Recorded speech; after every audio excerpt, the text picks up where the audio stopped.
I don't plan on relying on someone who hasn't even gotten married past 30. Acting all high and mighty with that chump change, I couldn't help but be shocked by the first words directed at me from the woman who was supposed to become my sister in law. My brother, with an even more malicious grin, turned to me. Sis, just go home already. Please don't forget to leave your gift, though. The two of them laughed at me together. I felt something close to hatred towards my brother, but the next words he said made me lose even that emotion. Well, it doesn't really matter if we have your gift or not. All our relatives love me, and they're probably giving us a lot of money. Mom likes me more than you, too, so she might even give me all of her property. Hey, that makes it sound like you're just using them for money. Well, it can't be helped. They're a good source of income. I never thought my brother could be such a terrible person. I was foolish for being considerate of these people. Despite it being our first reunion in a long time, my brother hasn't changed a bit since the old days. If anything, his terrible personality has only worsened, and I couldn't stand it anymore. I reached my limit and left the waiting room while the two of them laughed together. My name is Emma. I'm 32 years old. I work for a foreign cosmetics company. After graduating from college, I worked for another company, but I was lucky enough to be headhunted by my current company and changed jobs. The people I work with are ambitious, and I work tirelessly every day while receiving constant motivation. As a result, I now hold the position of department head. Ever since I started working at this company, they have recognized my worth. Every day has been enjoyable. Of course, there are times when I struggle with work, but the sense of accomplishment after overcoming those challenges is something I can't experience anywhere else. I've never been one to spend my days thinking about how much fun I'm having every day, especially before going to college. My days were very stifling. I have a younger brother, Nate, who is 5 years younger than me. Ever since Nate was born, my mom has been completely devoted to him.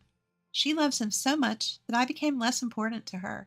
As a young child, I couldn't find anything to fill the loneliness of not being cared for by my mom. The more my dad and relatives tried to pay attention to me, the more I missed my mom. On the other hand, Nate was the first boy born in our family in a long time. He was also the type to easily get spoiled by anyone. So before long, our relatives stopped caring about me and only doted on my brother. To make matters worse, I have a strong sense of justice and hate wrongdoing.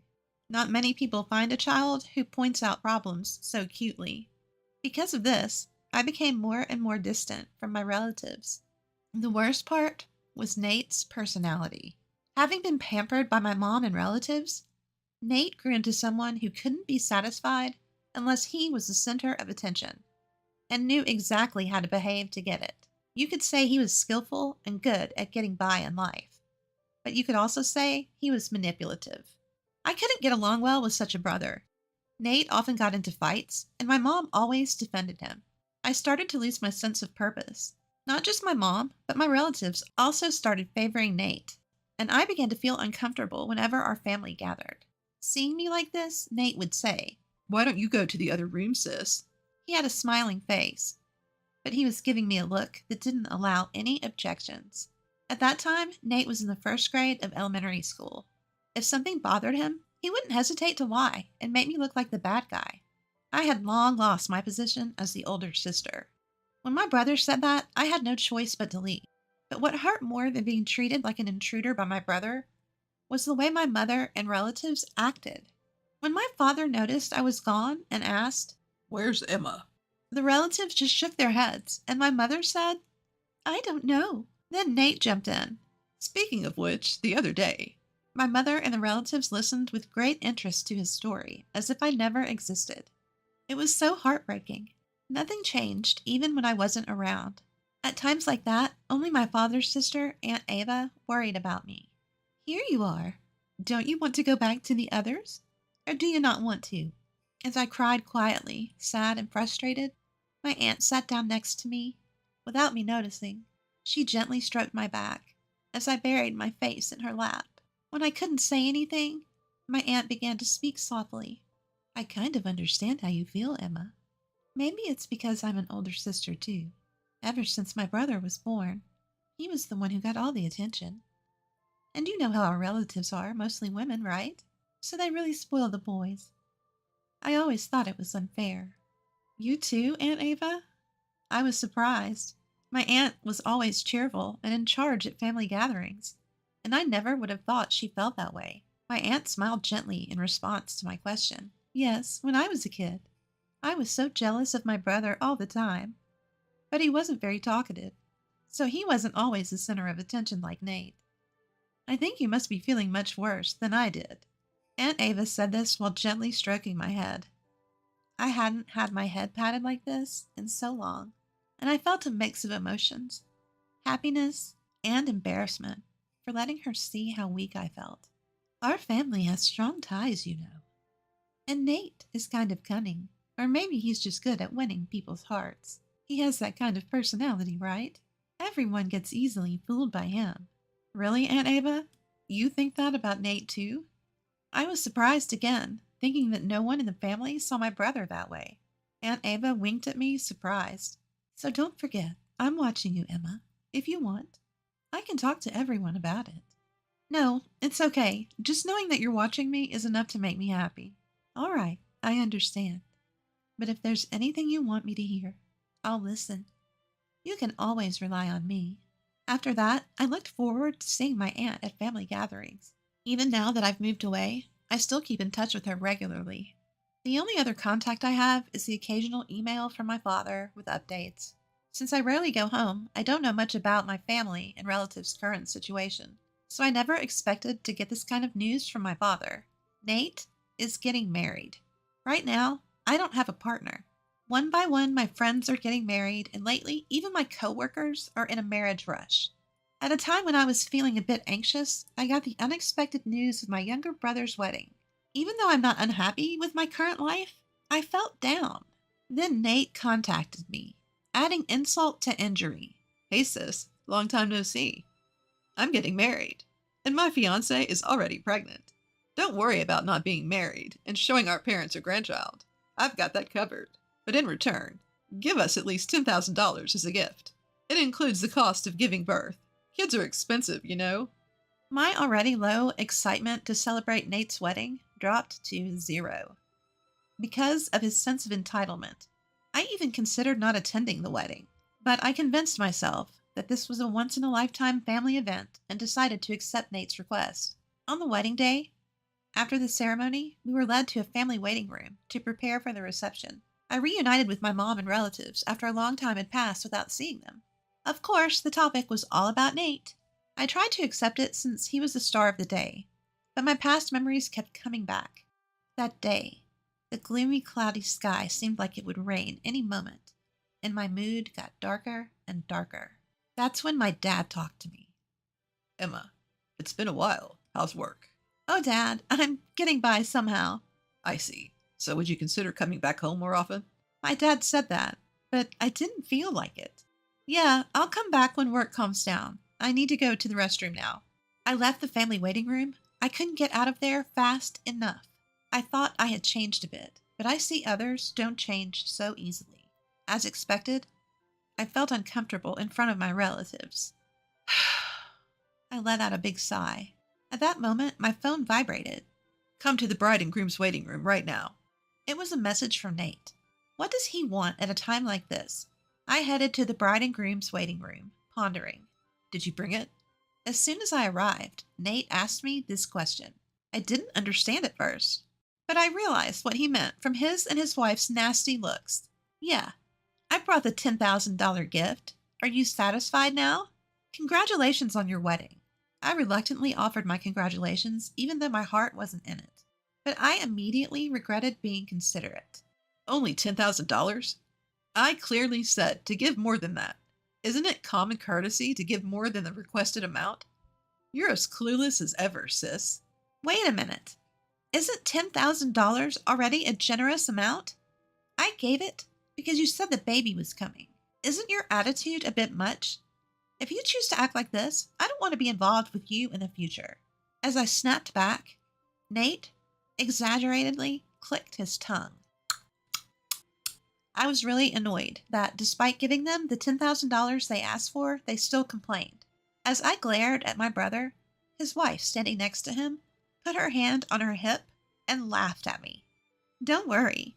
We don't plan on relying on someone who's still unmarried in her 30s and acting so high and mighty for such a small amount of money.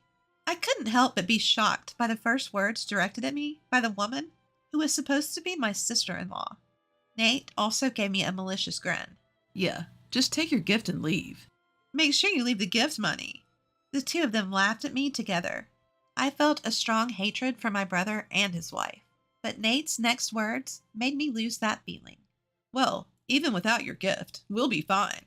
All our relatives love me. I'm sure they gave us a lot of money. Mom likes me more than you, too. She might even give me her entire fortune. Wait, that makes it sound like you're just using them for money. Well, it's true. That's why we invited fewer friends and more relatives. I never thought my brother could be such a terrible person. I couldn't help but be shocked by Nate and his wife, who seemed to find it amusing that he viewed our relatives and even our mother like that. I was stupid for worrying about them. I was disgusted by my brother, who hadn't changed at all since we were kids and had only gotten worse. Unable to bear it any longer, I left the bride and groom's waiting room as they continued to laugh. Emma! As soon as I left the waiting room, I heard someone call my name. It was my Aunt Ava. Seeing my aunt, I couldn't help but let my feelings show. Auntie, I can't take it anymore. I'm leaving. When I said that, my aunt showed her anger. I heard what just happened. This is unforgivable. Everyone should know about it. But it's true that everyone likes Nate, right? If I say something, I'm sure no one will believe me. It's not like he's forcing our relatives to give them money, so it's just a matter of me putting up with it. It's fine. I don't think I'll ever see them again anyway. Apparently, my aunt had been worried about me looking uncomfortable in the relatives' waiting room and followed me when I left. After she had heard my conversation with Nate and his wife, my aunt suggested telling everyone. But after seeing the two of them laughing and looking down on our entire family and relatives, I had already given up. However, my aunt was filled with anger, contrary to how I felt. You don't have to put up with it anymore, Emma. I never thought Nate would go this far. There's still time. Let's confront them together and reveal everything. If anyone still supports Nate after that, then they can be their source of money or whatever else they want. Encouraged by my aunt's words, I decided to face the situation and returned to the family room with her. Surprisingly, my mother's brother, Uncle John, believed my story right away. Actually, there have been some bad rumors about him at the company. I didn't want to doubt my nephew, and I thought it was natural for the business to have some bad times. But after hearing Emma's story, it all makes sense. I guess I was only considered valuable as long as I was paying him. Uncle John runs a company, and Nate works there. It seems Nate has been taking advantage of his position as the president's nephew and doing whatever he pleases. Because Uncle John is the company's president, our relatives respect him. When he acknowledged my story, everyone started to believe me one by one. There's no way Nate could be like that. My mother, who had been adamant until the end, gradually grew suspicious, not only because of me, but also because my aunt had talked about Nate. My mother, who had been asked for hundreds of thousands of dollars for wedding and childbirth expenses, seemed to have her doubts and eventually accepted our story. My father, who seemed to have believed me from the beginning, was radiating with anger. At that moment, when all the relatives finally listened to me and my aunt, my father spoke up. I'm sorry for our son. We must have raised him wrong. Let's all go home today.